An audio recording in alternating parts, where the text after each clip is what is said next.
قاضی ابو بکر اپنا بڑا دلچسپ واقعہ بیان کرتے ہیں، کہتے میرے اوپر ایسے حالات تھے کہ ایک نوالا میرے پاس کھانے کے لیے موجود نہیں تھا، لیکن اللہ کا شکر موجود تھا دل میں، اللہ کی قدر موجود تھی، نہ شکری نہیں تھی۔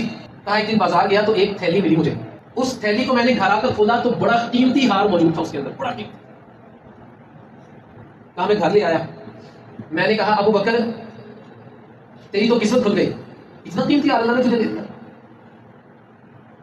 کہا میں نے اس کو سنبھال لیا گھر میں۔ پھر کسی کام سے باہر نکلا تو ایک بوڑھا شخص اعلان کر رہا تھا کہ میری ایک تھیلی گم ہو گئی، جو مجھے دے گا 500 درہم، میں اس کو انعام دوں گا۔ اچھا 500 درہم اگر انعام میں دیے جا رہے ہیں تو ہار کتنا قیمتی ہوگا؟ درہم چاندی کا ہوتا تھا اور دینار سونے کا ہوتا تھا۔ کہا ایک دفعہ تو میں نے سوچا کہ 500 درہم انعام کے طور پر مل رہا ہے تو ابو بکر تھیلی میں کتنی زیادہ قیمتی چیز ہوگی، نہیں دیکھی۔ لیکن پھر میں نے محمد رسول اللہ صلی اللہ علیہ وسلم کی اس حدیث کو یاد کیا جو میں نے سن رکھی تھی کہ نبی کریم صلی اللہ علیہ وسلم نے فرمایا تھا جس کو کسی بندے کی کوئی چیز مل جائے اور وہ اس کو واپس کر دے، اللہ اس سے بہتر چیز اس کو عطا کر دے گا۔ کہا میں گھر گیا، جا کر میں نے تھیلی اٹھائی اور لا کر اس بابا جی کو دے دی۔ اس نے بڑا اصرار کیا کہ بیٹے یہ تیرا انعام ہے۔ کہا میں نہیں لوں گا، اللہ کے لیے میں نے یہ کام کیا، میں نہیں لوں گا اس کو۔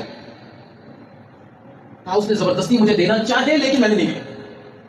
وہ بزرگ چلا گیا۔ میں بھی اپنی تنگی کی قسم پرسی کی زندگی گزارتا رہا، کسی دن کھانے کے لیے کوئی نوالا مل جاتا، کسی دن نہیں ملتا، ذریعہ معاش اس کو تلاش کرنے کے لیے روزانہ ہی نکلا کرتا تھا۔ ایک دن میں نے سوچا کہ میں اپنے علاقے سے باہر جاؤں، شاید وہاں پر کوئی اچھا ذریعہ معاش مل جائے مجھے۔ کشتی میں سفر کیا میں نے، راستے میں طوفان آیا اور کشتی الٹ گئی۔ کہا بہت سارے لوگ اس میں غرق ہو گئے لیکن میرے ہاتھ ایک پھٹا لگ گیا، میں پھٹے کے اوپر بیٹھ گیا۔ مجھے نہیں پتا وہ پھٹا مجھے کہاں لے کر جا رہا تھا لکڑی کا، بہرحال اس نے مجھے ایک جزیرے پر لا کر رکھ دیا۔ تھوڑے سے لوگ وہاں پر رہتے تھے، ایک مسجد تھی وہاں پر، میں مسجد میں گیا اور جا کر میں نے قرآن پڑھنا شروع کر دیا۔ کہا لوگوں نے سنا، کہا تم تو بڑا اچھا قرآن پڑھتے ہو، کیا نام ہے؟ کہا ابو بکر نام ہے۔ اچھا ہمارے بچوں کو ہمیں قرآن پڑھنا نہیں آتا، ہمیں قرآن سکھاؤ۔ کہا میں نے قرآن سکھانا شروع کر دیا۔ اس قرآن کے عوض انہوں نے مجھے بہت اچھا معاوضہ دیا، میری بڑی خدمت کی۔ پھر ایک دن میں بیٹھا قرآن کو لکھ رہا تھا، انہوں نے کہا تمہیں لکھنا بھی آتا ہے؟ کہا ہاں مجھے لکھنا بھی آتا ہے۔ کہا ہمارے بچوں کو لکھنا سکھاؤ۔ پھر میں نے ان کے بچوں کو لکھنا سکھا دیا۔ کہا انہوں نے مجھے ایک دن کہا کہ ہمارے یہاں ایک یتیم بچی ہے، ہم چاہتے ہیں آپ کا نکاح کر دیں اس سے۔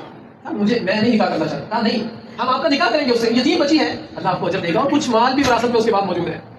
کہا میں تیار ہو گیا۔ انہوں نے اس بچی سے میرا نکاح کر دیا۔ جب وہ بچی میرے پاس آئی تو میں اس بچی کی شکل نہیں دیکھ رہا تھا، اس کے گلے میں ہاتھ دیکھ رہا تھا۔ کہا لوگوں نے مجھے کہا کہ تم نے اس یتیم بچی کا دل توڑ دیا، وہ اتنی خوبصورت ہے اور تم ہاتھ کو دیکھ رہے ہو، مان کے دل لاتا ہوں۔ کہا نہیں ایسا نہیں ہے۔ پھر میں نے پورا واقعہ ان کو سنا۔ کہا وہ جو بزرگ تھا نا وہ اس کا والد تھا، اور ہم نے خود اپنی کانوں سے سنا، وہ کہتا تھا کہ میں ایک ہی مخلص بندے سے زندگی میں ملا ہوں، اللہ تم میری اس سے ملاقات کرا دے، میں اپنی بچی کی شادی اس سے کر۔ اور قاضی ابو بکر کہتے ہیں کہ پھر وہ ہم نے بڑا عرصہ ساتھ زندگی گزاری، پھر وہ عورت فوت ہو گئی، 2 بیٹے اللہ نے مجھے اس سے دیے، بیٹے بھی وقفے سے فوت ہو گئے۔ میں نے مکہ میں آ کر 1 لاکھ دینار کا وہ ہار بیچا، دینار سونے کا 1 لاکھ دینار کا میں نے ہار بیچا۔ یہاں سے یہ بھی سمجھ آتی ہے کہ جو مال اللہ نے آپ کو دینا ہے وہ دینا ہے، جلد بازی کرو گے تو حرام کراتے ہو گے، جھوٹی قسم اٹھا کر مال بیچنا چاہو گے تو اس کے اندر خامی موجود ہوگی۔ لیکن اگر اللہ نے اس بندے کی جیب سے آپ کو رزق دینا ہے تو وہ دینا ہی ہے، آپ سچی بات کیوں نہیں کرتے؟